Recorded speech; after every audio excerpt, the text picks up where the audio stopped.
We are about to dive even deeper into the Maya Kowalski case by chatting with a CRPS caregiver. Join us today on Fostering the Future. Welcome to the Fostering the Future podcast, a show about all things child welfare, dependency, adoption, and foster care. Here are your hosts, veterans in the world of child welfare, Jack and Kat.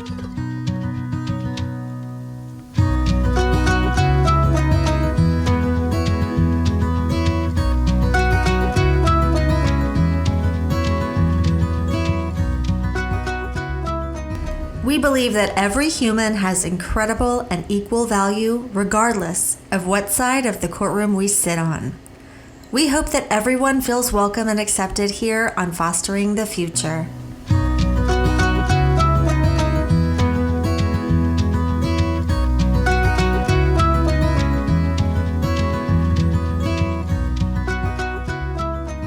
Make sure you follow us on Facebook or Instagram as Fostering the Future Podcast, or check us out on our website at fosteringthefuturepodcast.org. This is Jack, and today we're continuing our conversation about Maya Kowalski and the medical abuse of power that came out of Johns Hopkins All Children's Hospital. We spoke in the last episode about the Kowalski family and about Maya Kowalski's diagnosis of complex regional pain syndrome, also known as CRPS. Today, we're having a conversation with Sandy, who is a mom of a young man living with CRPS. I wanted to bring this story to the table for two reasons. One, I think we all need to have a better understanding of CRPS to understand the Kowalski family, and also to understand why so many medical staff members didn't understand Maya. The second reason is so that we can also have an understanding of Beata and what it is like to care for your child who is suffering in this way. While we may not ever run into someone with CRPS, I think this is a lesson that we can all follow forward to have compassion and grace on people around us who are suffering from things we don't understand. Please join me in welcoming Sandy, who has graced us with her story and with her son. Sandy, thank you so much for joining us to share your story today. Could you just tell us a little bit about you? My name is Sandy, like you said, and I am a primary caregiver to my adult son who has complex regional pain syndrome. I'll refer to that throughout this discussion as CRPS. My son, his journey with CRPS began when he was a junior in college. We used to live in Illinois. We now live in Texas. We had moved down here. He had transferred, enrolled in a new university about an hour away from our house. And on the second day of classes, he had gone to the recreational center and was playing a game of pickup basketball. And he went up for a jump shot. When he came down, he heard a pop. He had to leave the gym and go to the emergency room. He had torn his Achilles tendon, which is a pretty rare injury for a 22-year-old anyway. But we didn't really think anything. It was just kind of like, he tore his Achilles. I mean, it's a real bummer because he was just starting out in this university. He was just starting to make friends. The university is about an hour away. So my husband drove over after work. As soon as he got the call, it was right after work. He drove over, got him, brought him home. We knew it was a torn Achilles because they'd already done the imaging at the emergency room. So we got him home. We contacted an orthopedic surgeon. They were able to get him in within a couple of days. And by the end of the week, he had an Achilles surgery. Everything seemed to be going as planned. And in fact, I still get these little Facebook memories, they pop up routinely. And I've got pictures of him walking in his boot and saying, oh, he's progressing. And he ended up going back to school. He had a boot on his leg. He had a scooter to get around. And then he had a handicap sticker for his car. He was very frustrated with the university for their lack of disability parking. He struggled to get parking where he could get to classes on time. He ended up the semester, he didn't even tell me this at the time, he just did it. He ended up taking a medical withdrawal. He was too late to get a refund, but he took a medical withdrawal. It annoyed me. Like at the time, it annoyed me because I was just like, really, this is what we're doing here? I mean, I've already paid for the semester. He would say things along the lines of, this physical therapist does not know what she's doing. My leg is not getting better. My leg is so tight. I still have pain in my leg. That was in 2019. He decided to drop that university and go to a community college over in that area rather than come home and live with us. But then COVID hit. And so he was working at a gym. COVID hit. And when COVID hit, we just said, you know what, why don't you just pick up, move back home? And when he got here, he continued to say things like, my leg is so tight. I mean, I bought him like a little leg stretching apparatus. I got him new shoes. I was doing all these little things that you're like, we just need to stretch more. I bought him one of those like percussion massager guns for Christmas that year, try to kind of like work out those tight muscles. I'd send him to massage, all of that kind of stuff. But when he got home for COVID, I was like, well, you know what? You're not doing anything anyway. You might as well just go to physical therapy. It's literally around the corner. So we took him back to the doctor. He was describing it. And the doctor said, yeah, I think what you need is more physical therapy. I'm going to preface that by saying for the CRPS patient, physical therapy, especially when you identify it very quickly like that early on, is normally a good thing. But he was not diagnosed. And so the type of physical therapy that they were giving to him was not appropriate for the CRPS condition. It was all geared at pushing the physical condition forward. And it was not geared at the appropriate level. There's a philosophy with CRPS that you don't want to put yourself into pain while you're doing therapy. You want to stay what they call in the yellow. Red is it hurts too much. Green is you're doing nothing. You want to be in the yellow, which is like you're pushing yourself, but you're not pushing yourself so far that you're creating kind of like a crisis in your body and mind where your brain thinks there's something wrong. Because that's the problem with CRPS. CRPS is the brain interpreting that your body has not healed properly. And it's continuing to do things like send inflammation and restrict blood flow, do all kinds of stuff that when left unchecked and when left to go, kind of repeatedly, can be very destructive to the body. Long term. Short term, it's good. It heals. Long term, which is what happens to the CRPS individual, it's destructive. And for him, that kept going. The reason you want to stay in the yellow is so you don't cause a flare up. Is that right? That is correct. Okay. It tells your body that it needs to ease back, that things are getting better, right? Like the red is, it's crisis mode. The green is, you're not doing anything. So therefore your brain says, well, if they're not doing anything, they must still be hurt, right? Mm-hmm. Whereas the yellow is, it's like the brain starts to interpret it as healing. Okay. And so it quits doing all of those things that are destructive in it. It reconnects the feedback loop of pain to the appropriate level. And then that, if you do that early and you do that right, that can put CRPS into remission. And they do things also like mirror therapy or sensitization therapy, where they're starting to introduce and get the brain to correctly interpret sensations as not being harmful and needing to protect the body.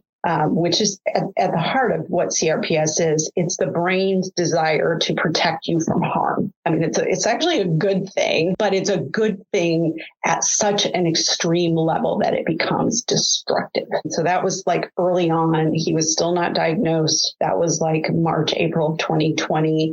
Just kind of went through the year. He decided to just start working out at home. Like he's like, they don't know what they're doing at the physical therapy. I'm going to do it at home, right? So he just started working out in our garage and was doing these very basic workouts. He was eating really clean, like chicken and asparagus, and just eating like really good foods. And the thing that strikes me or struck me at the time, and I still remember it vividly, is no matter what he did, his leg kept shrinking. And I would comment on it and be like, it just looks like your leg. And I thought it was from wearing a boot, right? The atrophy was from wearing a boot. But it really was just like the brain was not sending the correct signals. That leg was not getting nourished the way healthy tissue should get nourished. And it just continued to shrink and atrophy. The kicker for him was that in December of that year, December of 2020, he contracted COVID, and it was a very mild case. Honestly, we all had it. Our entire household was sick. His symptoms were like His sense of taste was bad. He had some headaches. Didn't even especially last for that long. It was like a week, right? And then we all ended up going in, getting a steroid shot, and it kind of boosted our healing, and we kind of got back to normal. But for him, about a month later, he was working out and he came in, he was going to grill some food. And my husband and I were in bed. He's kind of a night owl. So he still had localized pain. Everything was localized to that one leg.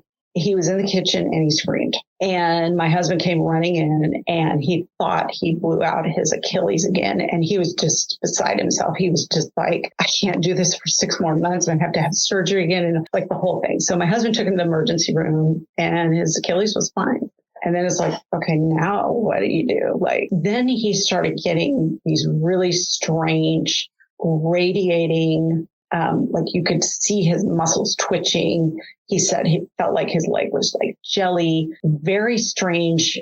What I know now were nerve symptoms, right? So, okay, went back to the orthopedic doctor again, physical therapy. And that doctor at the time even documented in his notes, I do not understand the etiology of this.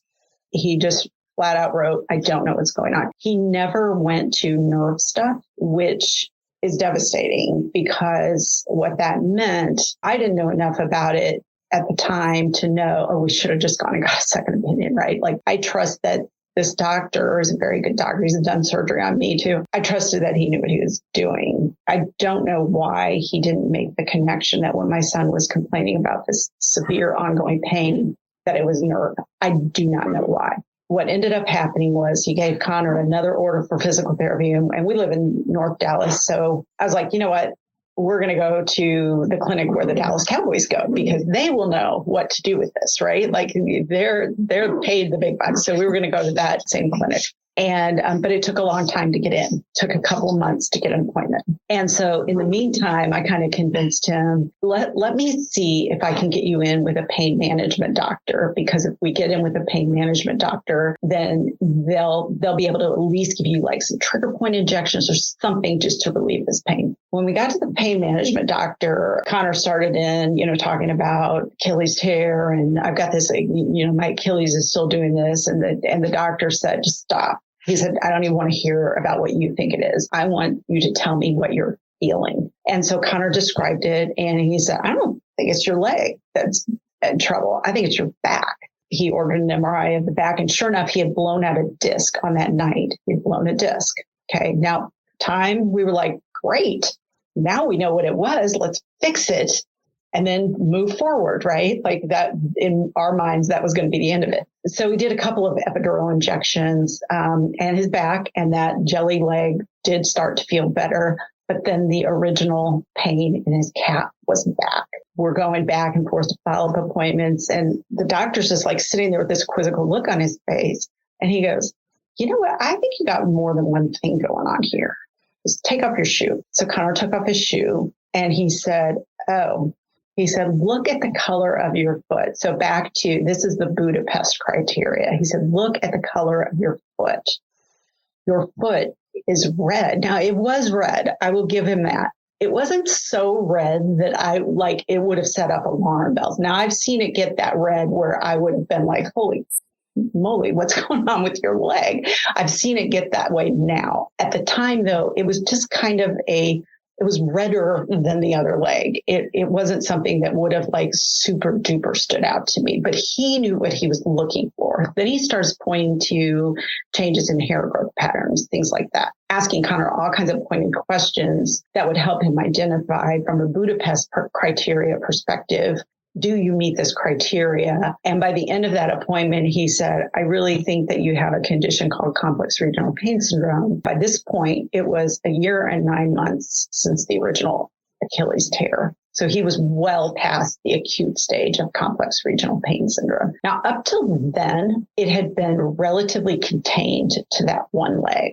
But very quickly after having COVID, first it started with the back. It was like a bomb went off in his body. The same phenomenon that took Maya Kowalski to the hospital with the abdominal pain. We took Connor to the emergency room for that. He came down just absolutely beside himself. And he had so much pain in his abdomen that he passed out.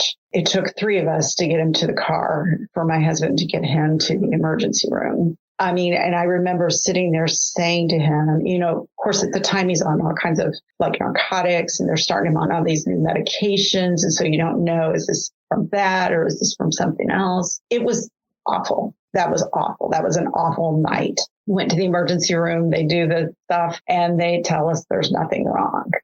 But they also said, we need you to follow up with a gastro doctor. And they got us in to see one very quickly. So then, you know, now we've got a gastro doctor, a pain management doctor, an orthopedic for his back, an orthopedic doctor for his foot. We're starting to accumulate an inventory of doctors. I'm not going to get into all of them, but I will tell you that at this point, it's now 4 years later, we have 34 physicians that he's seen. Wow. I have taken him to in excess of 500 medical related visits. We have put over 20,000 miles on our vehicle. We have spent more than $50,000. It still goes on. Then the pain management doctor starts putting him through a series of other tests to confirm his visual diagnosis. He had him do nerve conduction studies. And then he did what's called a sympathetic nerve block. And he said, if the sympathetic nerve block works, that's diagnostic in and of itself, because that will shut down your sympathetic nervous system.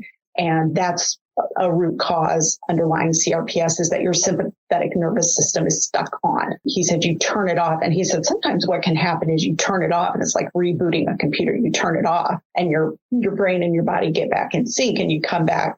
So again, what I hear all of this is, oh, you go in, you get this nerve block, everything's going to go back to normal, right? And it did. I mean, for a very short period of time, he felt okay.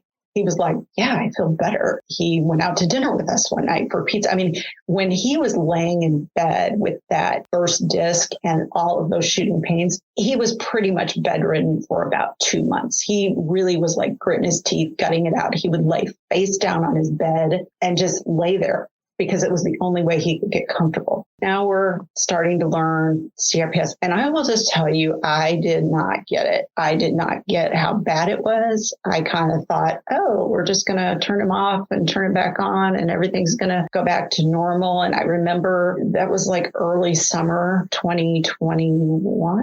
I think at that point, it just started to become, the way I always describe it, is like a snowball rolling down the hill. And it just kept getting bigger and bigger and picking up steam and getting more and more scary. I work in the insurance industry, and so I describe it like this. So if you've ever known anyone whose house has been hit by a bolt of lightning, CRPS is a bolt of lightning to the brain. Comes in, hits your body. If you ever know anybody whose house gets hit by a bolt of lightning, what happens is it does the initial damage. It makes a mark, right? It's a big thing, but it shoots a flare through the entire electrical system of a house. Pretty soon, people who've had that, suddenly their refrigerator's not working anymore, or their microwave, and they're starting to have to replace TVs. And every electronic in their house just slowly starts to die one by one because it's been zapped.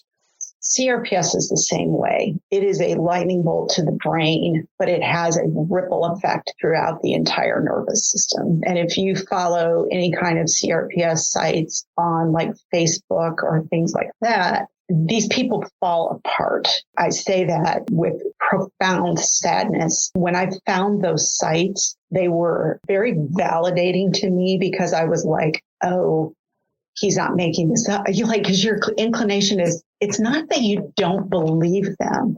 It's just that it's unbelievable. Like, how can this happen? I've got this 22-year-old and suddenly he's having just one thing after, like, okay, now it's your gut. Okay, your intercostal muscles are doing this. He would live for these nerve blocks, right? Like, he was so excited because he would know that after he had a nerve block, he would come home and he would feel somewhat normal for a little bit. Went and got a nerve block one day and he had just been so miserable leading up to it. Came back home. And the first thing he did, we had a puppy. She was 9 probably 7 pounds at the time because she's 9 pounds now. She was still a baby. He went to get her out of her pen. And when he bent down to pick her up, he screamed.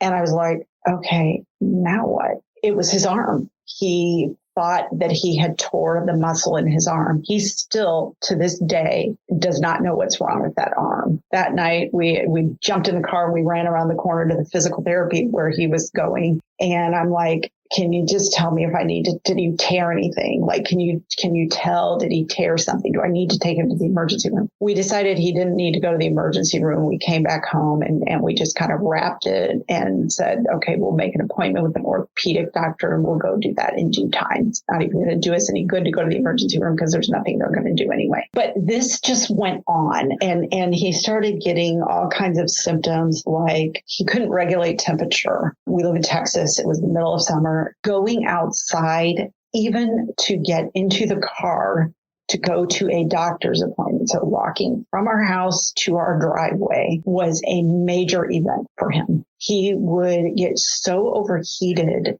that he would get nauseous and almost pass out. As a caregiver and a person who's taking care of someone, I got to the point where I'm like, I'm not saying that CRPS people are toddlers, but I needed to anticipate his needs and not make him ask me every time, Mom, can you go out and turn the car on so that the air conditioner's on? Just don't make him beg for it. Like, just take care of him in the way that he needs to be taken care of. So every time we go, I'd make sure the car was on. I'd make sure it was on for 10, 15 minutes before we left so that it was fully cool. So if I could just get him out there, get him in the car, he would be comfortable. Anywhere we had to drive, it was very taxing for him. I remember this very clearly.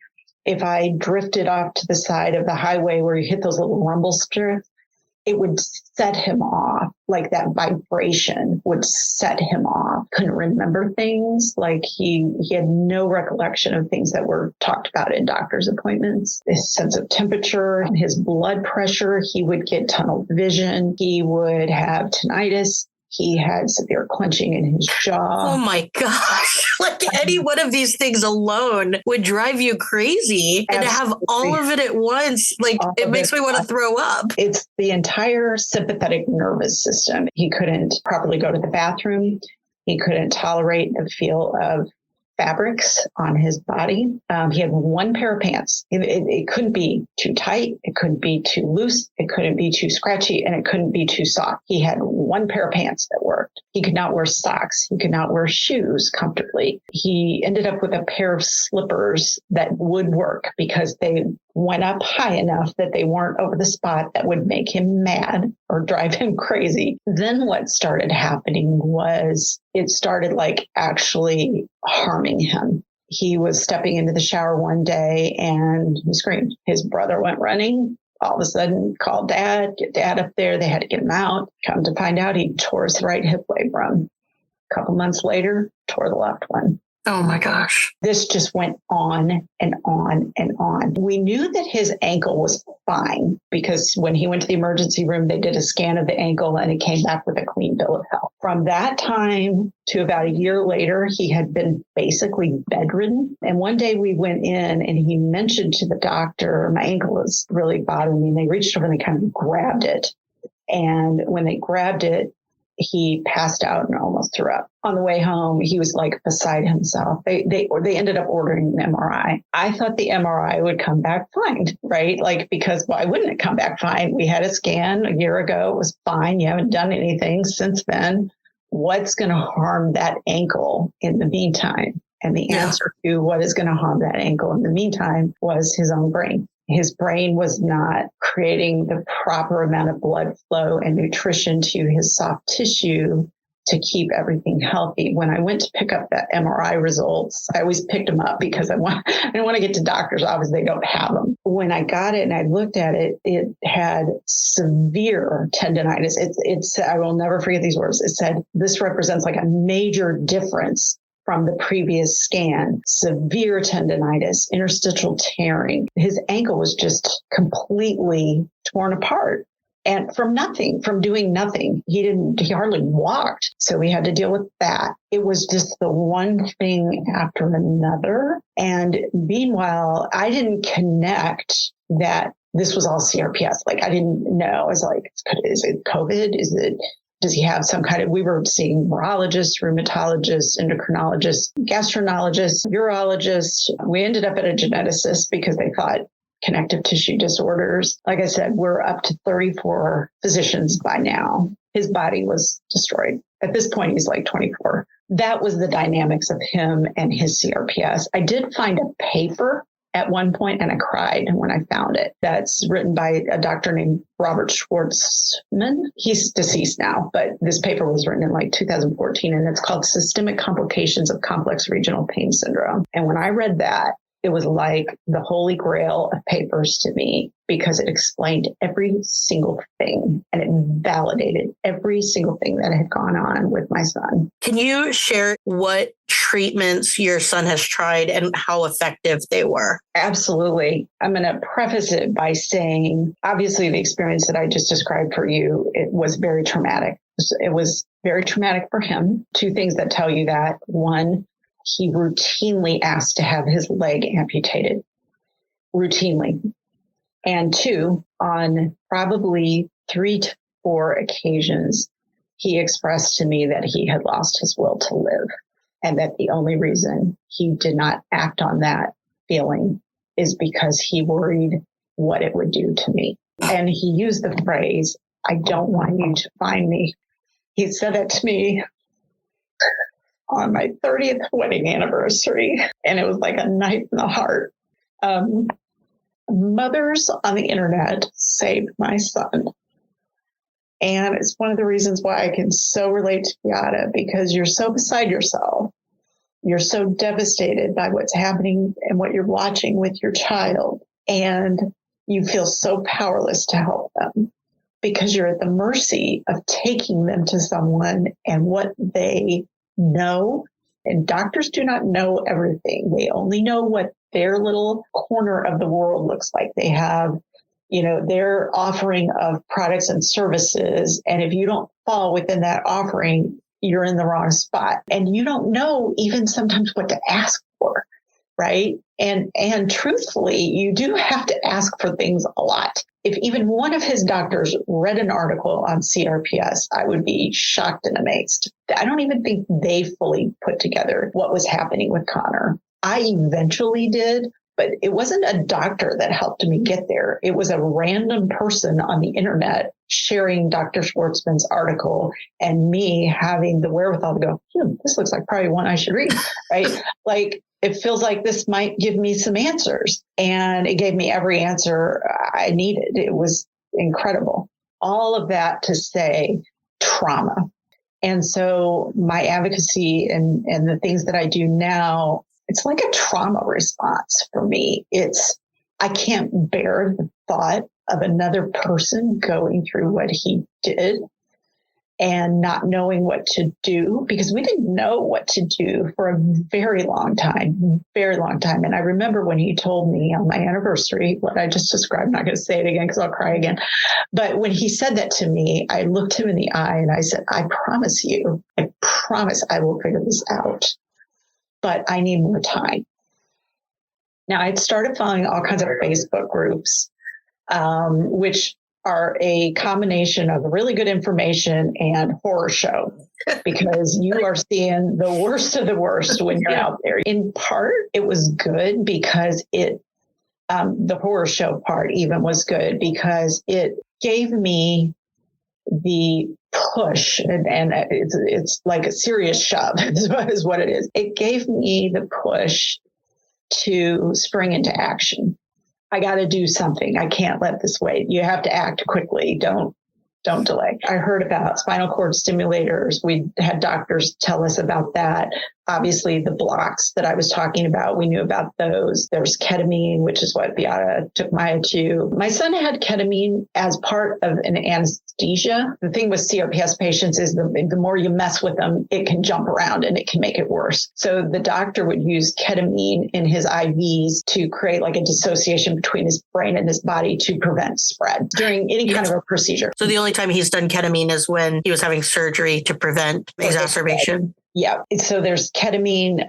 There's bisphosphonates, I think is how that's pronounced, which is like a bone drug. All of those things that I just described, every single one of them is what I would call symptomatic relief.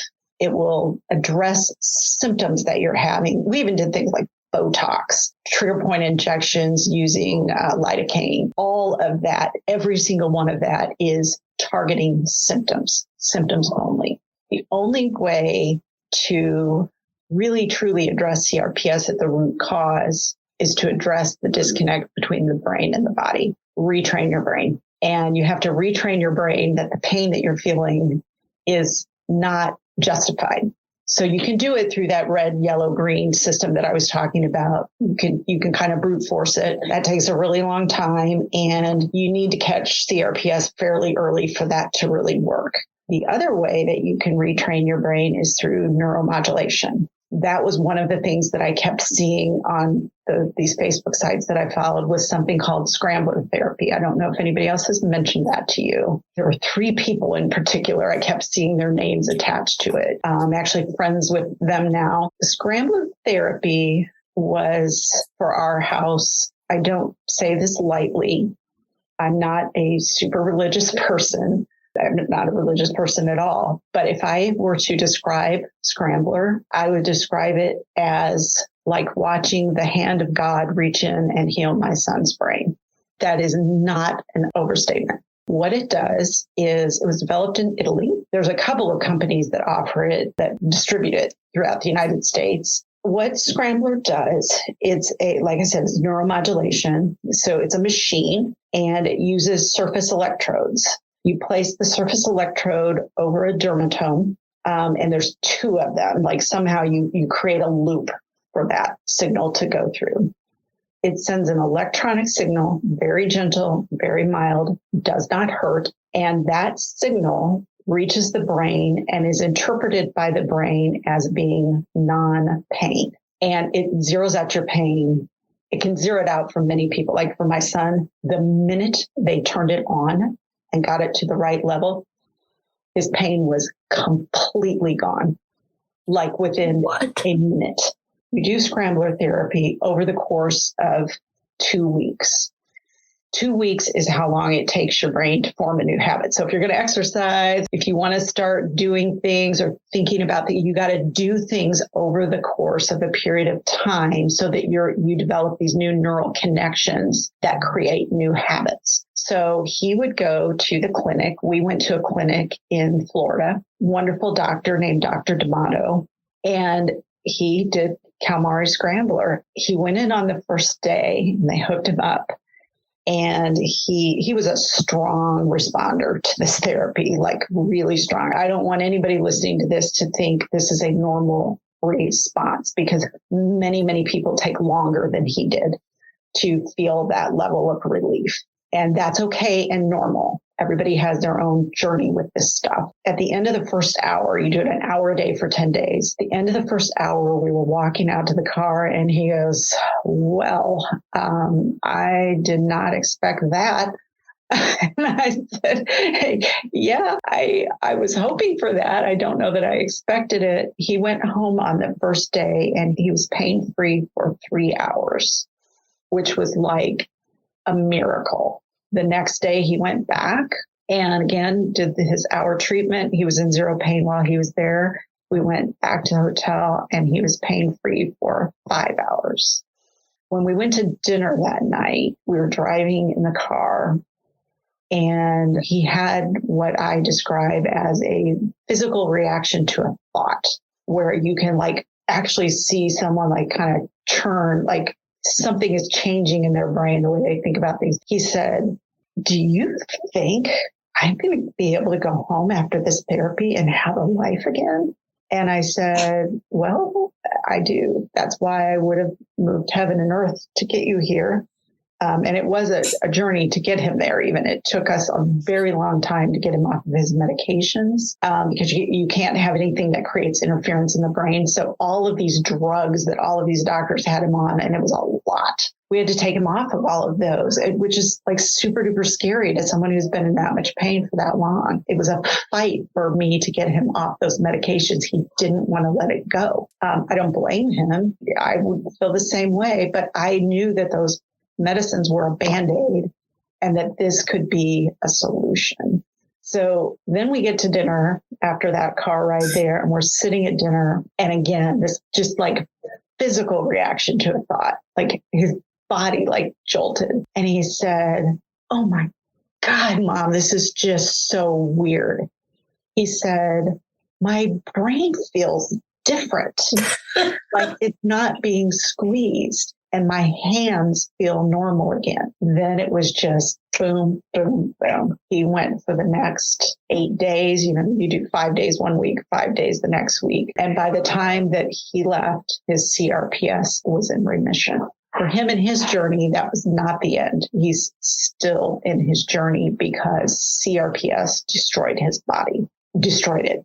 He came home immediately and had a hip surgery. Then he had to have another hip surgery, the second hip surgery, despite following the surgical protocol with ketamine that you just referenced, took him out of remission. He went and did Scrambler again. Scrambler, right back into remission. Took him 5 days the second time. And he's still continuing to rebuild and regrow. His second surgery, the hip surgery, was a year ago, like this week. But since then, he's had all of the other stuff that he's had to recover his body from. He's actually doing something right now because, we're fixing all these little pieces and parts of his body, like hip here, hip there. He's got this nerve compression going on in this arm. He's got another nerve. Big thing for him was his pelvis, which was like ground zero for a bunch of stuff. For some reason, CRPS can really disrupt the pelvic region, I think, because it's like a big connecting point. That's why his hips tore. He had extreme dystonia in his pelvis. It also caused compression of the nerves, the sciatic nerves running through his pelvis, which would give him shooting sciatic pain down both of his legs.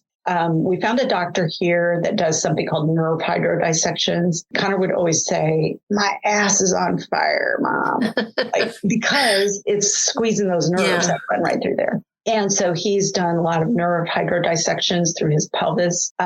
He's done them in his arm. He's done them in his leg. He still has nerve compressions in the original spot under his knee, which I think is from the boot. We're actually going to do an MRN, which is MR neurography. It's kind of like an MRI, but it looks for nerve compressions. He still has that arm hurting from the day he picked up the puppy. We don't know why. And it makes his whole arm numb, like he can't type effectively, things like that. So we're still doing that because we got all these little spots all over his body. I kept saying to doctors, we need something systemic. We need something that's going to fix him all the way through. I don't know what that is. What I found, again, without any direction from doctor, but more through internet searches, was something called hyperbaric oxygen therapy. I don't know if you've heard of that. Yes. And he's in the middle of that now. He's done 22 sessions. He will probably do 35. And he's just at the point where we're expecting to start to see changes in his body. He's not feeling anything super duper yet, and didn't expect to, I should say that. What hyperbaric oxygen does is it uses pressurized oxygen just to heal your tissue throughout your body. It creates new blood cells and it creates new neural connections. It creates stem cells. It affects the mitochondria of cells, which is very healing. All of that takes time to build up, right? You got to keep doing the treatments, and then eventually your body is there. His body is just to the point it's there. Now we need to keep shooting that oxygen in there to take advantage of those new blood vessels to heal the tissue by getting oxygen out to them, right? First you got to build the vessel, and then you got to put the stuff into it that's going to heal you. And so we're just to the point where we're doing that. But it's been a very long, exhausting journey. His CRPS is in remission. Scrambler therapy was, like I said, the hand of God reaching in, fixing his brain. But the damage was done. by the time we got him to Scrambler. And so then in Scrambler can't fix all that, right? It just fixes the connection between the brain and the body. That's what Scrambler does. But for healing his body, we're trying this here and this here and this here. I'm like, we got to do something overall. He needs something overall. He laughs more after the 20 sessions he's been to. He's more social. He comes out and sits with his brothers. I'm seeing it. He walks faster. He walks at a more smooth gait. I believe we haven't even gotten to the point where the real healing has begun. And already we're seeing those things. So Scrambler therapy, you're the only person who has mentioned it. Scrambler therapy absolutely should be the first line treatment for CRPS. Absolutely, without a doubt. Are there any serious side effects that you're worried about? No, non-invasive and painless therapy. The side effect is this, or I wouldn't even call it a side effect.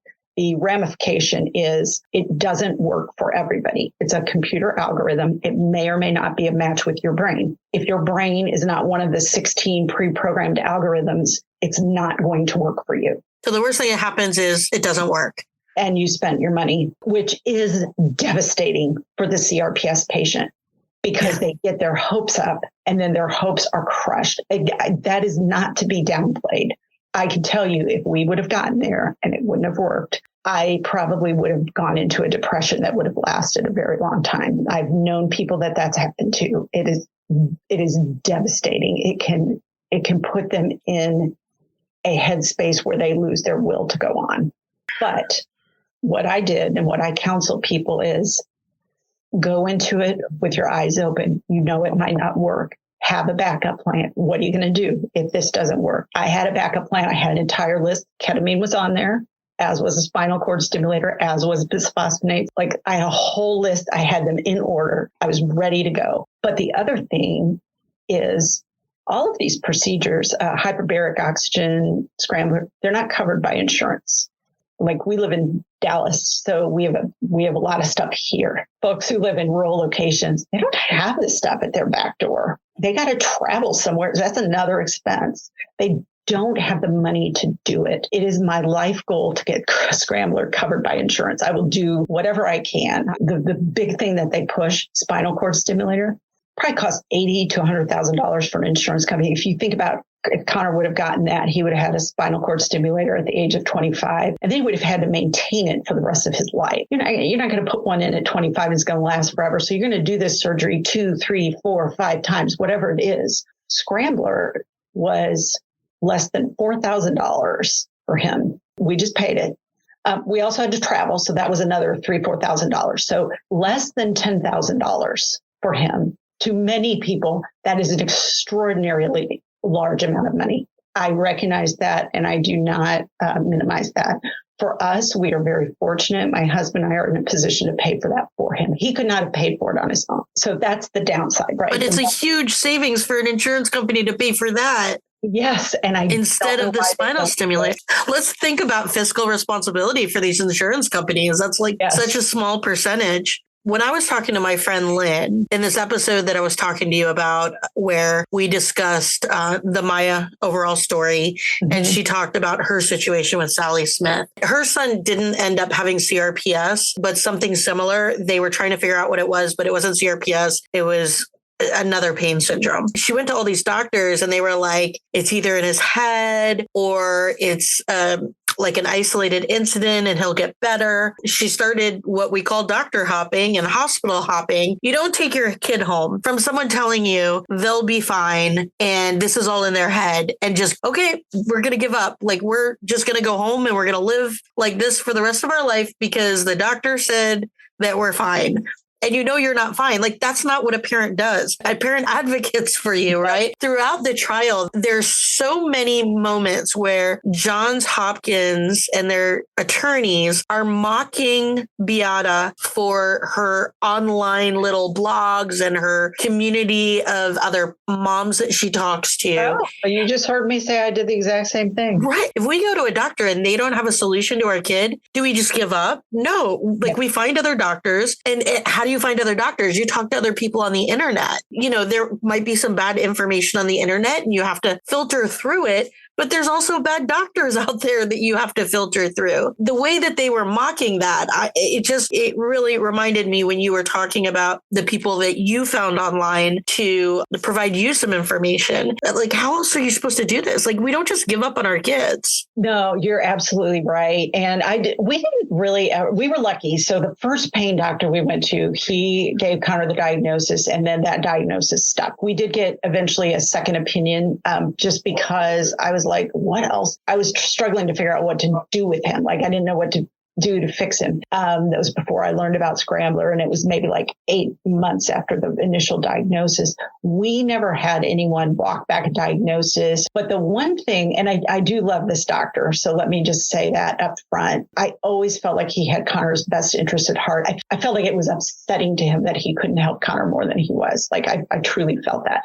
But he also, I think he was skeptical because he would hear, oh, you're going to a urologist and you're going to this. And at one point he said something along the lines of, you guys are running to all these doctors. And I just looked at him and I said, I don't know what to tell you. We're going to a urologist. He can't pee right. What would you have me do?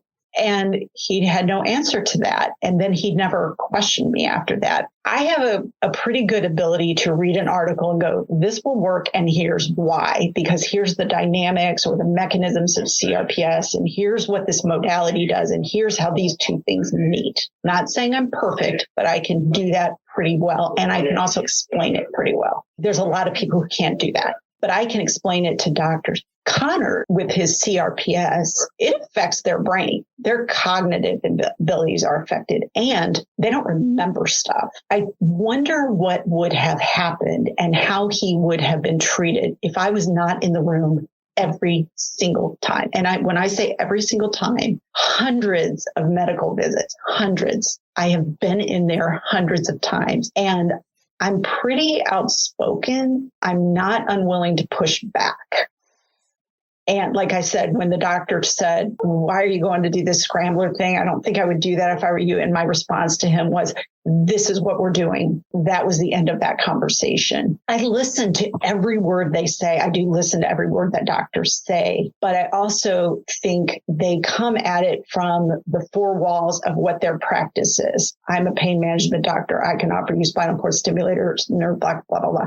They don't think about it outside of those things. Connor had a few flares that I've never seen anything like it. It looked like he was possessed.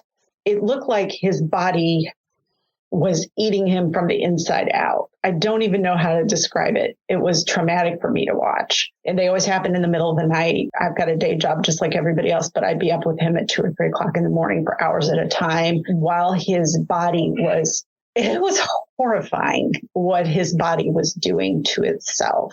I wouldn't wish it on anyone. You can't imagine trying to manage the number of dynamics that you have to manage with a CRPS situation. It's a lot as a caregiver. And I say that I had an adult son. I struggle to think how would I have felt if my son would have been the age of Maya at that time.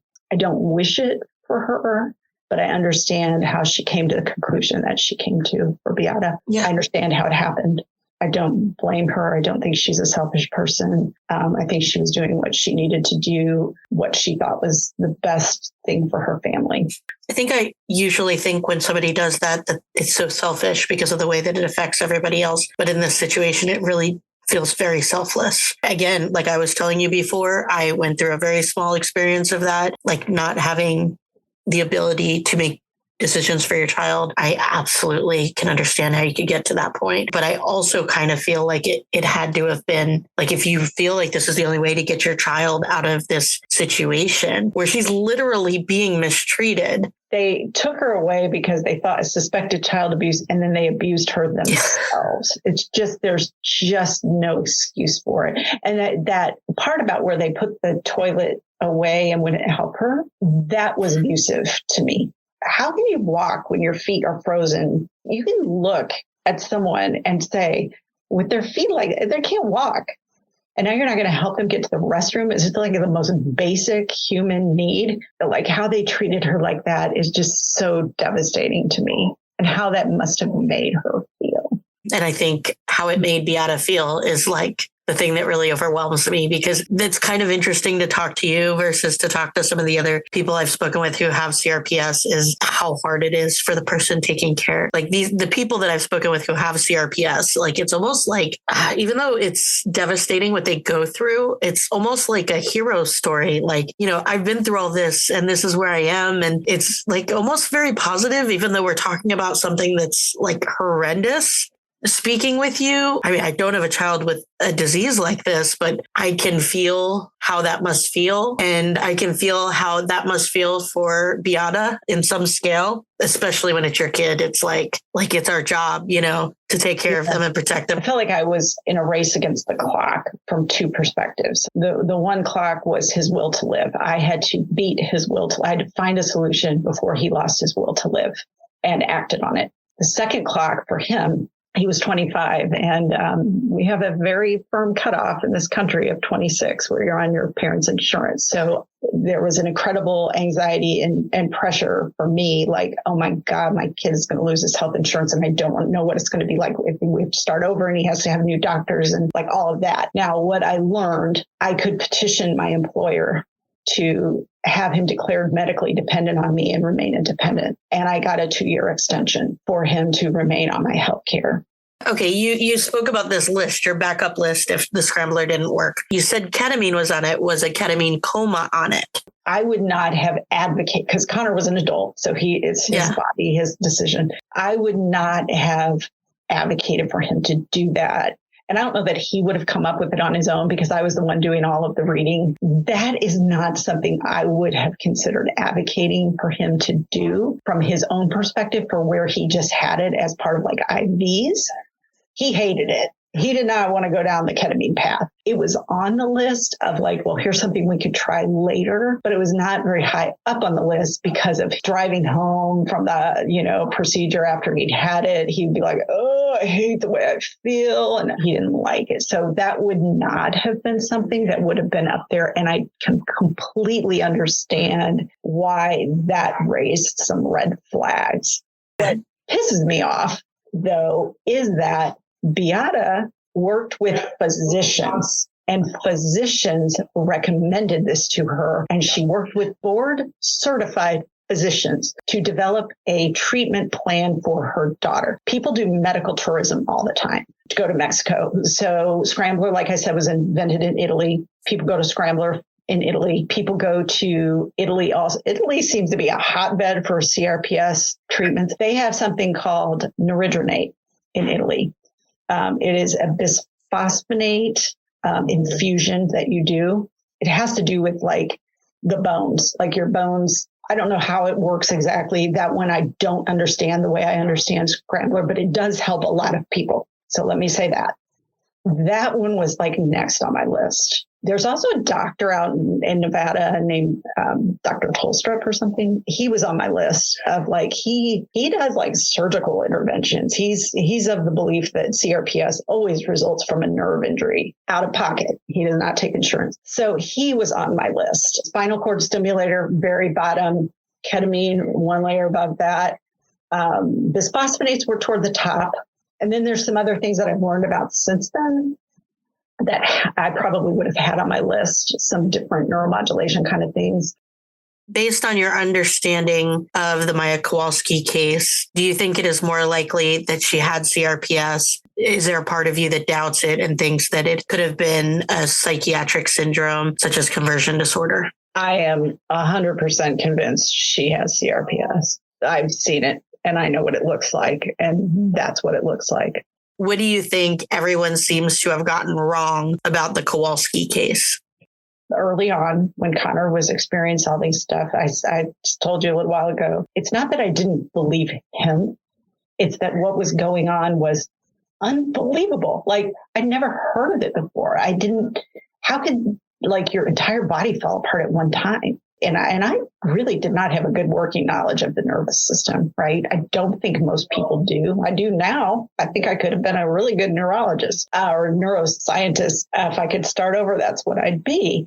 I don't think people understand that. And I don't think they understand the extent to which if your nervous system is not functioning properly, nothing works. Nothing.